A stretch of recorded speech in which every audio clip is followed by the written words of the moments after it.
It's Spoilerin time. This is the cousin or distant relative. It's related to Cordkillers. Cordkillers is our show where we talk about how to get all the stuff and watch it. On this show, we talk about what we've watched. This week, we'll be talking about Picard, Season 3, Episode 4, The Mandalorian, Season 3, Episode 2, and The Last of Us, the finale of Season 1, Episode 9. I'm Tom Merritt. He's Brian Brushwood. Heck yeah, dude. Which order do we want to tackle these in? Why, I say we start best for first. The Last of Us, Season 1, Episode 9, the finale, which, as I understand it, Brian, as we've been saying, I have not played the game. This is fairly close to how the game ends. Last of Us Part 1, which was just called The Last of Us when it came out, it ends with this very scenario. Is that correct? It was so on the nose with all of the beats that I went back and if you go on YouTube, just type The Last of Us movie and you'll find like a 4.5-hour cut of all of the cinematic beats, along with a little bit of the combat with or walking around with the dialogue bits. It was note for note. I mean, supernaturally close to it, which, depending on how you feel about video games adapted into other entities, is either a good thing or a bad thing. But let's start at the beginning where, again, exactly like in the video game, we get that wonderful scene with the giraffe, which sparked an argument in my family. I thought you meant the other beginning. On the video version, you may notice Ellie's mom shows up. We are not making a comment that she's a giraffe. Sorry, that was a mistake. Bryce regrets the error. No. Well, and actually, I believe none of that is in the video game, right? I think that is. I think the story of that is partly like in somewhere. It's like in a letter. Yeah. Oh, okay. Yeah. But no, that the actual image and scene of it where Ellie's mom gives birth to her is not, I don't think, in either of the games.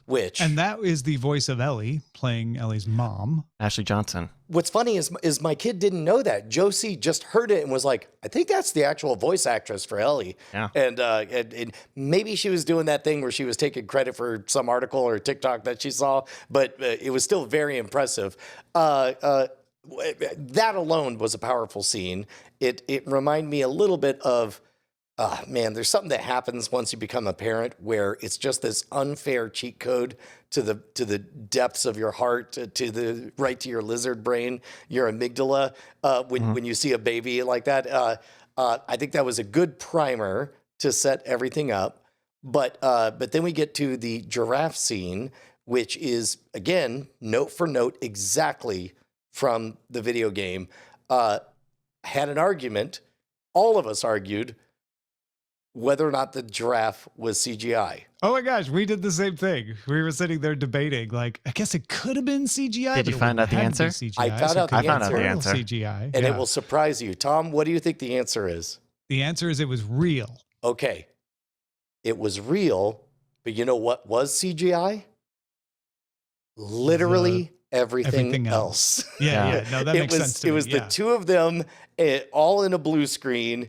Yeah. With a giraffe, the entire back. I loved finding that out this morning. Like giraffe actors. It was great. It was great. In fact, highly recommended. They made a 30-minute making of The Last of Us. It's on HBO. So if you have HBO or HBO Max, it's great. They show you that. You get to see some of the Blue Room footage. You see them talk about the special effects, about which characters they did fully digital versions of versus semi-digital and digital stunts. It's great, and it's only 30 minutes. They talk about the music, doing the voiceover with the clickers, like very, very good, and has stuff like that in it, that giraffe factoid and more. So beyond this point, I'm going to say one thing, and after this, I only want to hear what you thought, Tom, as the one person who was experiencing this for the first time. I played the game almost exactly the way the last episode played out. I found out later that you could finish the game not killing anybody except for one person. But I was in full enraged Joel mode, and I murdered everybody. and so I was a little bit curious on how they would represent that, and obviously they represented it true to form of what I experienced. What was it like for you? So I thought the Joel role reversal felt slightly not. I like to say these things carefully because it's just the way I reacted. I felt like, oh, of course, I mean, would Joel go all the way the other way of trying to get Ellie to talk? Because they did a heavy-handed thing of showing you Ellie talking all the time and Joel not talking to her in the previously on. To set up that Ellie is now the one not talking. On the other hand, the idea that Ellie would be quiet now makes perfect sense, and it's probably not good TV to just have Ellie be quiet and Joel go, good. So I get it. You're underlining that Ellie's not okay, and that makes sense. The giraffe thing plays right into that. That was super crazy and fun. And then when she's captured and they inform Joel what's going on, I had no idea what was going to happen next. I'm like, obviously they get out of this, but how? Do they change people's minds? Do they run away? Do they sneak out? Was definitely not expecting, lower than 1% in my mind was, oh no, Joel, just kill everyone and then rescue Ellie and lie to her about the entire situation. We were just sitting there on the couch looking at each other every time he killed someone he didn't have to kill. Like it was like, oh wow, he's really going after Ellie. And we were like, yeah, this is the irrationality that, love can cause, where you're like, these lives don't matter because this one does. But then when he's like, somebody's lying bleeding on the ground and he's like, yeah, I don't need you anymore. Or the doctor's like, I'm not even gonna have this conversation. We were stunned by that, and yet believable, not stunned like that seemed out of character, but stunned that it was like, oh wow, Joel is not even messing around. His only purpose is to get Ellie out of there now. So your friend of mine, Andrew Heaton, texted me, and we'll discuss it on his show Alienating the Audience, but he said something that shocked me. He said he was the villain, not the hero. And that is not what I felt, but I would love to hear if either of you guys felt that. Yeah, Bryce. Major hands up. Oh my God. You hate Joel for this. I mean, he's, I've seen a lot of like rationalizing after the fact, right? Like, oh, the Fireflies were never going to make a cure. They never were going to make a vaccine, all of this after the fact. But the whole point of what they were doing, including a conversation Ellie and Joel specifically had about this, he took it upon himself to say no, and to lie about it. And beyond just setting back humanity, possibly, maybe, who knows? It was all a chance. Ellie certainly seems to know not everything went down the way he said it did. Oh yeah, no, she can tell he's lying, but she doesn't want to believe he's lying, so she's conflicted. That's how I took that moment where she kind of processes what he just said when he denies it, and it's like, okay, fine, I'm just going to take you at your word. Then that will come home to roost later, I'm sure. As far as Joel being the villain, no, but also not the hero. Joel is a complex character with unjustifiable actions and understandable motivations. And I didn't come out of this thinking less or more of Joel, but sort of, yeah, no, this is a real character. This is what someone with his skill set, if anything's unbelievable, it's that he could do that all. But we've been led to believe that he has a particular set of skills, and he uses them to get Ellie. And I fully understood why he would do that. I don't agree with it. I don't even know that Joel would later in when he calmed down, be able to agree with it really. Or if it had been somebody else, would he not say, yeah, that's wrong? But at the same time, I'm like, yeah, I can see why you do that if you're him. Especially in a world where life has become cheap. And so to him, these people don't matter to him. Everyone's going to die anyway. And he wants to have a few more days, maybe months, maybe years with Ellie because she has fulfilled a part of his world that he thought was gone forever.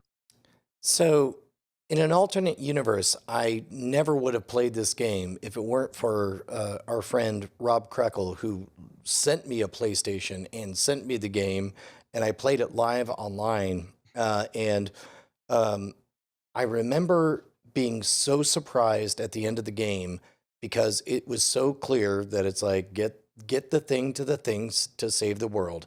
Right. And I remember likening it to an independent film, an indie movie, in that I spent the bulk of the game believing I was trying to save the world. But in the last 30 minutes, I realized I was saving Joel. Right. And that's why I am so surprised. And I understand for the, video is different than a video game and so on. But like Joel is so dark for so much of the game for so long.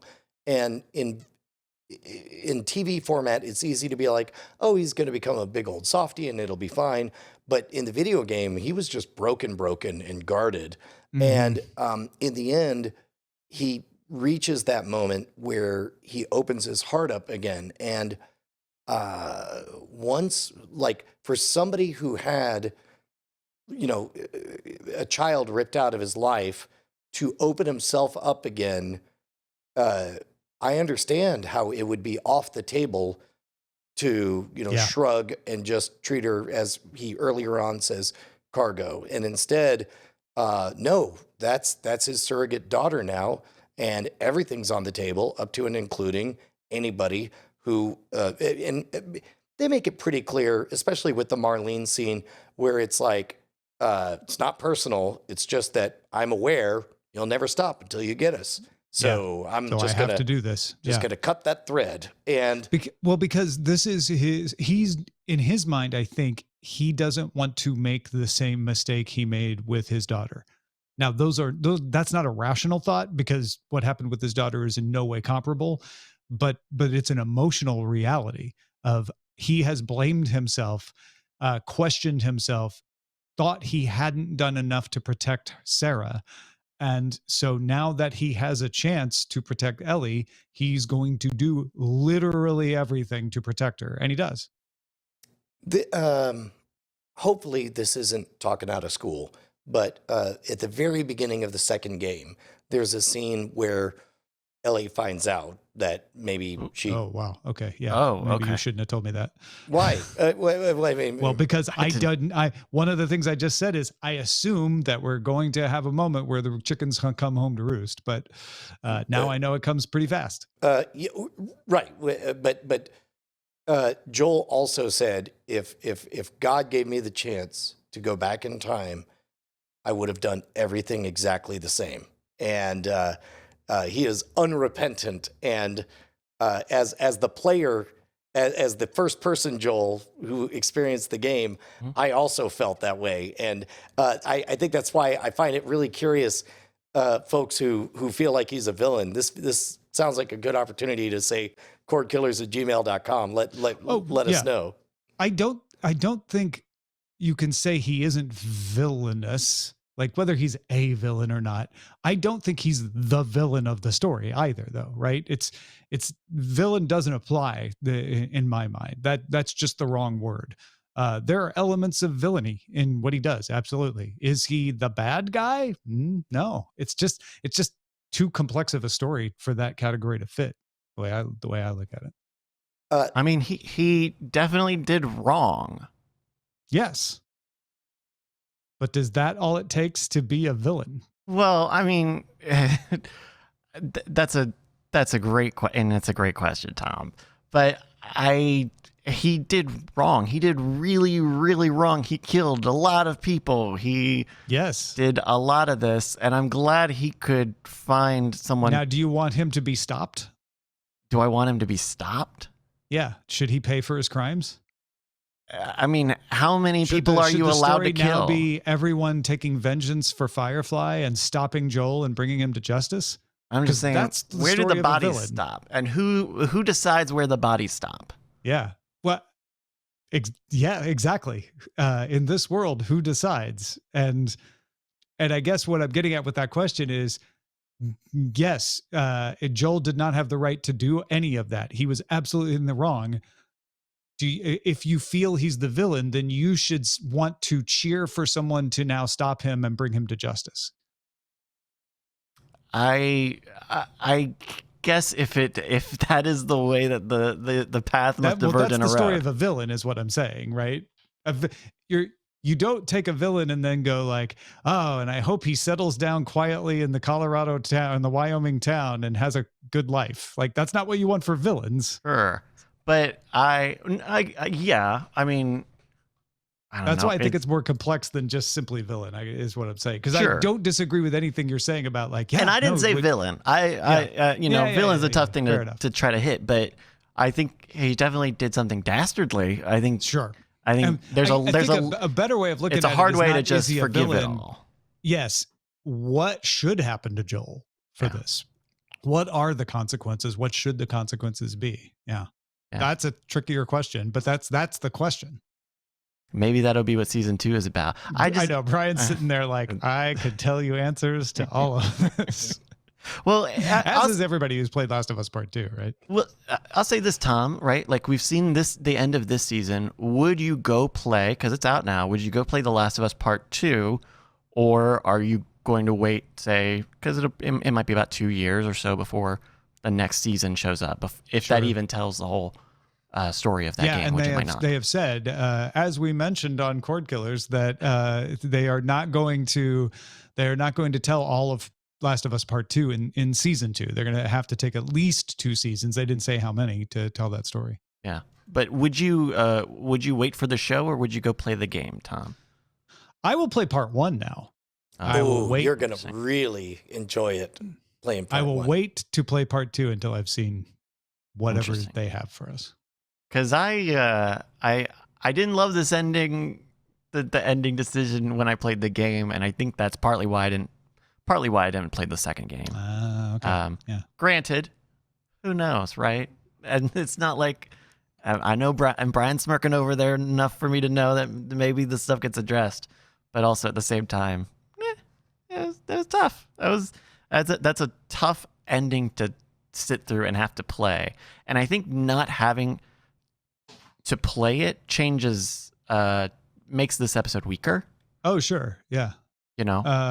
Because when Brian told me that there was a way, even if most players may not have taken it, to win without killing anyone, except for one that's person. Really interesting too, right? Like it shows that the TV episode is saying like, no, this is who Joel really is, right? And then in our depiction of him. But I think, like, strangely, by being forced into more or less taking that route in the game, you could have played without killing anyone, Bryce. Why didn't you? Could have, I guess. But if you wanted, the turtle's on its back and you're not helping, Bryce. Why is that? But I think by being hands-on, even in something you maybe don't agree with, I feel like that resonates stronger than just watching the Joel character flip. No, I think that's a good point. Yeah. Brian, how are you feeling about The Last of Us after season 1 finally completed successfully? It was a satisfying completion to the season. Certainly, I can't imagine playing this game and then not having part 2 available to play. So it's odd to me because it really did feel like a season 1 ending. Like, okay, now we've finished this. But what's left of the Fireflies? Who's going to be coming for Ellie? She obviously does have a cure. Is there a way for that cure to be extracted without killing her?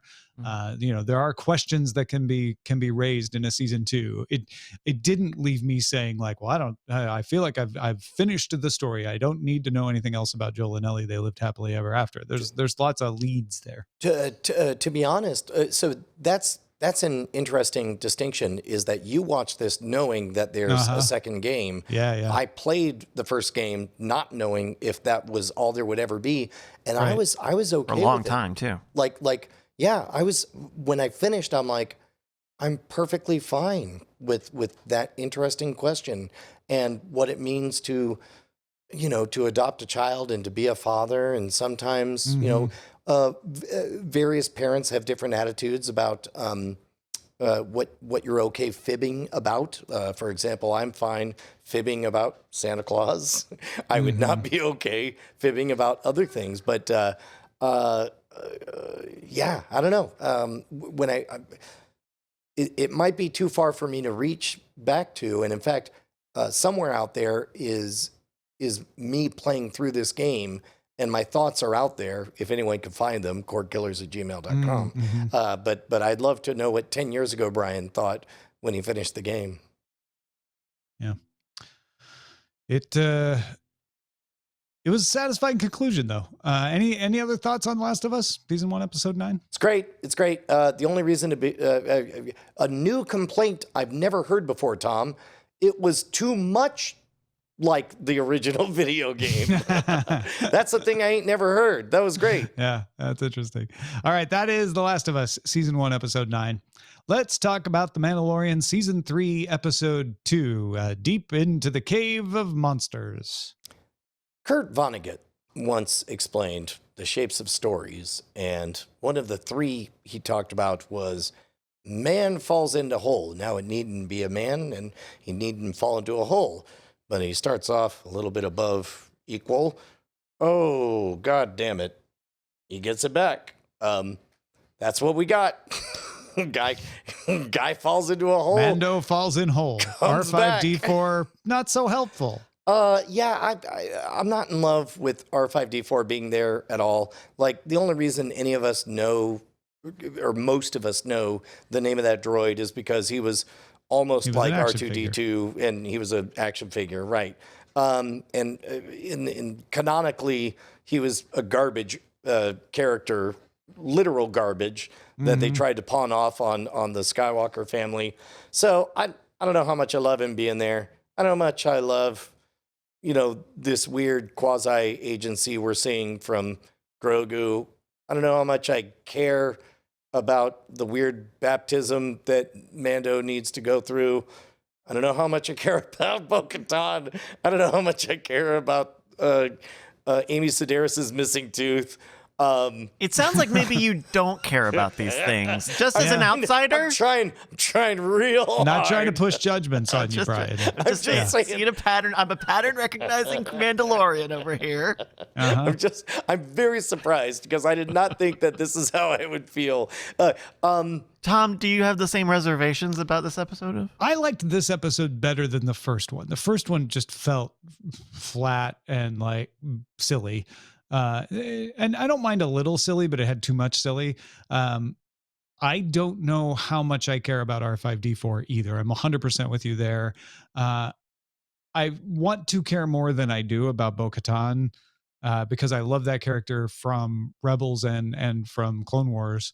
And also we're fans of, the fact that she played Starbuck and. Oh yeah. Katie Sackhoff is excellent too. But it doesn't seem, and this is one of those things where like, oh, by the end of this season, maybe I'll feel differently. But right now it feels like she's just being dragged along, rather than being an essential character. I'm not sure Mando couldn't have done all of this without her. They created a couple of situations where they had to have her rescue him, of course. But that felt more like a way to get her character into the story than a necessity of the story. Because we've seen Mando in worse situations figure out how to pull himself out. I do like Grogu having agency. I think that's growth of Grogu's character. I think it gives him a purpose of being along with Mando and becoming more integrated with Mandalorian as they are a father-son unit. So I don't mind that at all. It's the one thing I think was positive out of this. The rest of it was I'm 50-50 on, man and whole escaping monsters story. It was good. It wasn't great. It wasn't bad for me. It was I did like the creature design of the weird one-eyed thing that, I'll bet that's a small thing running a big thing. With the small thing inside of the exoskeletons kind of thing. There was some interesting stuff there. You're right. Yeah. Well, I was not surprised that it was a small thing running a big thing, but I was surprised when the head got cut off, and then small thing went into the big thing. That was kind of fun. Yeah, it was like, oh, okay, he can do that too. That's cool. My worries are if Grogu has both incredible power and agency, then that sort of makes it unclear to me what the dynamic is with the two of them. Well, he has uncontrolled. He does not know how to control his power. He's got Yoda power. Yoda always had this level of power. Grogu does not know how to control it. My guess is the storyline runs something like, you actually can't use that level of power without knowing how to control it properly. So it's not going to be reliable. And he is learning how to control it. And part of learning how to control it is using it responsibly. It seems like a very Jedi way of doing things. But I'm good with that. I'm curious where they go with it and how they can make this young Yoda type species character become something that isn't just cute. Because they've established that he grows very slowly, so he's going to stay that size for the foreseeable forever future. and ever. Yeah. The other thing, there was a moment that I suspect a lot of this had resonance with you, Tom, but for me, I could very much tell they're making references to a series I ain't seen where Bo-Katan is doing like a video game level info dump of, I used to work a lot with Jedi. There was one Jedi in particular that I really liked a lot. Used to work with him. And so all of that was sort of like, just over my head. Yeah. I'll be honest, I kind of forgot most of that details of that storyline too. I obviously knew what Jedi she was talking about, and that was kind of fun, but I would have guessed that served as a like, oh, okay, so she is from that era and that's why she knows about this. It sounds like it didn't land that way with you, which I guess makes sense. It just landed as a little bit fan servicey to a party that I'm not privy to. I wonder if there was ever another series, if it would have landed that way or not. You know what I mean? That's a legit point. Yeah, but it did. So kind of doesn't matter because there was another series and we have not kept you in ignorance of it. Sadly, there's no way of telling. Better than the first episode for me. What about you? Yes, very much better than the first episode. Bryce? Oh yeah, it's just head and shoulders and a helmet above episode 1. And those are words from somebody who's definitely watched. Those are big helmets for sure. And I'm going to have all this expert analysis next week too. Yep, absolutely. That is The Mandalorian season 3, episode 2. Let's talk Picard season 3, episode 4, where they actually make progress in the storyline. They get out of the cloud. They solve some problems. Picard is useful. There's still a lot of like Jack Crusher's my son stuff. We've still got the alien chasing them, but the alien has a master who is unforgiving. And so now we know that there's someone else calling the shots. I started to like Picard in this episode just a little bit. Brian, what about you? Tom, this is a very, very simplistic story. The episode was probably 15 more minutes longer than it should be. Having said all that, this might be the single best episode of Picard to date.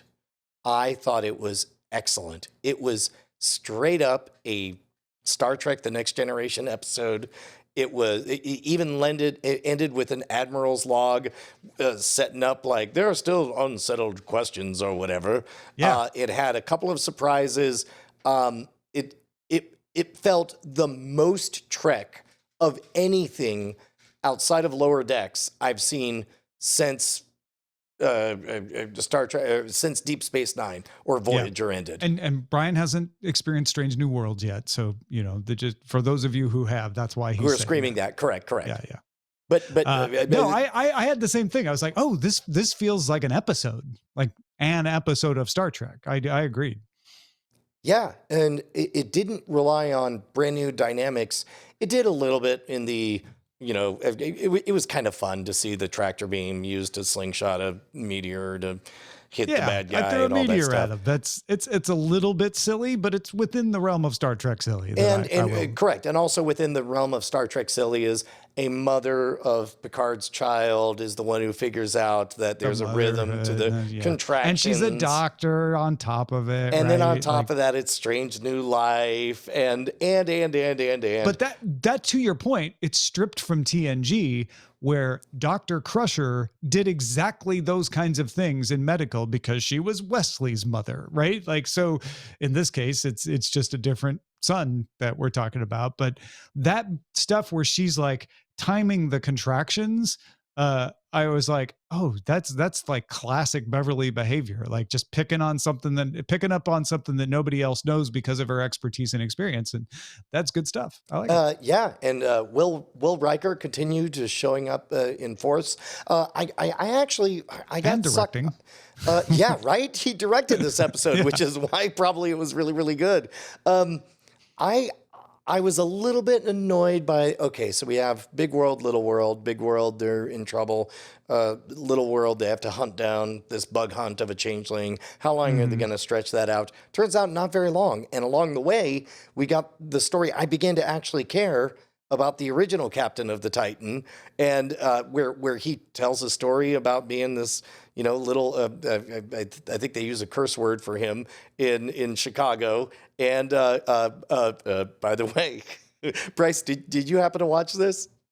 No, I didn't. I missed this one. Are you ready for the filthiest thing that has ever been spoken in all of Star Trek history? Well, hit me with it. They're in space. They got to have all the space curse words, don't they? Jack Crusher has, they're talking about an idea, and Jack Crusher, with a British accent, so keep in mind what you know about British slang, he says, Bob's your uncle, Fanny's your aunt. Let's surf out with this space baby. Fanny means something different in England. Yeah. Now, it didn't always mean that in England. So if he was from the past, I would understand.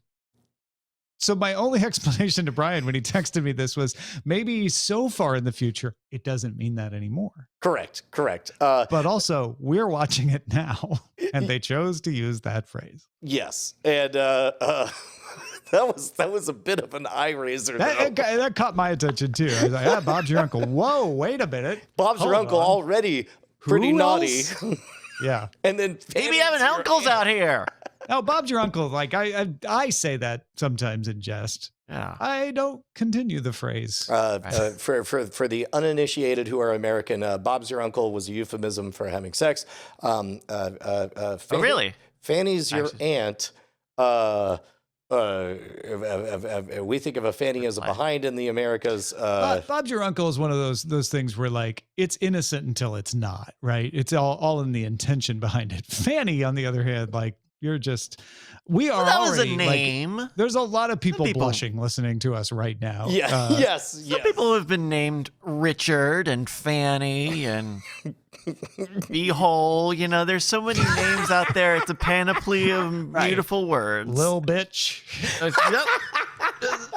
And I believe it's remarkable because I believe Picard drops an F-bomb in this episode as well. I don't remember and that. That did not ring. Wow. That did not resonate with me the way I did enjoy the mechanics, which I don't think we've seen with the changelings. Maybe we have. I don't know. The idea of cutting off one's hand in order to create a simulacrum to have a conversation back with HQ, in which they flat out say everything is expendable. Your ship, your crew, you go get the thing. That was pretty good. Yeah. Makes me hopeful for episode 5 and my desire that this just be a celebration of TNG. I'll tell you what, if you're placing your bets on which one's going to make the cut when we have to pick between Picard and Mandalorian, it's not looking good for the Mandalorian right now. Right now, it's not. Yeah. Anything else on Picard 304? No, am I right in that this was the best episode of Picard we've seen so far? Yeah, I think it probably was. I really have to think back on season 1 a little more to be absolutely 100% sure, but I liked this episode quite a bit. So Same. I'll go with it. That is Picard season 3, episode 4. Now, next week, Ted Lasso returns. That's not a problem. We love Ted Lasso, and we've got the Mandalorian and Picard because The Last of Us is over. But in 2 weeks, Succession is back. And so you just heard Brian mention we're going to have to make a decision what we keep watching. Cordkillers@gmail.com. I am not going to be on the show next week. So in 2 weeks, we'll find out what those decisions are, or keep an ear on After Talk if you're a patron, patreon.com/Cordkillers. We also give you these episodes early and in a more digestible form if you're a patron. Another good reason to back the show. Not just the fact that you get value out of the show. And if you do, we just ask you give a little bit of value back. Patreon.com/Cordkillers. Thanks everybody for being with us. We'll spoil you next time.